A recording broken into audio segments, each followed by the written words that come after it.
This is how you can silence a group chat on the iPad. Let me show you how it works.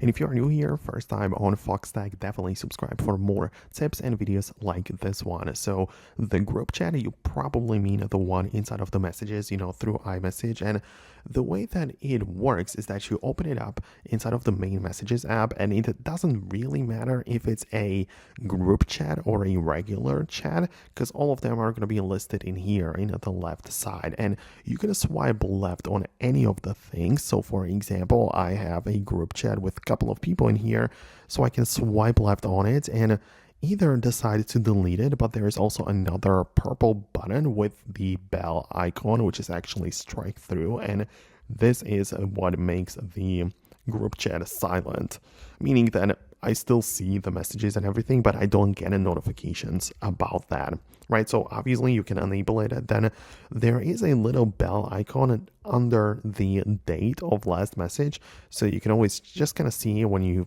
just look at the threads and see which of them are in the silent mode and which deliver notifications normally, as I said. But you can always revert back to the original state when you swipe left again and tap on the bell icon once again, and it's going to make the strike through icon disappear, and your group chats can deliver notifications now normally as before. So I hope it makes sense. I hope it worked exactly the same way on your iPad. If not, let me know what's really going on in the comments. But I'm going to wrap up the video. Hit the thumbs up if it worked, and I hope to see you later in the next videos as well.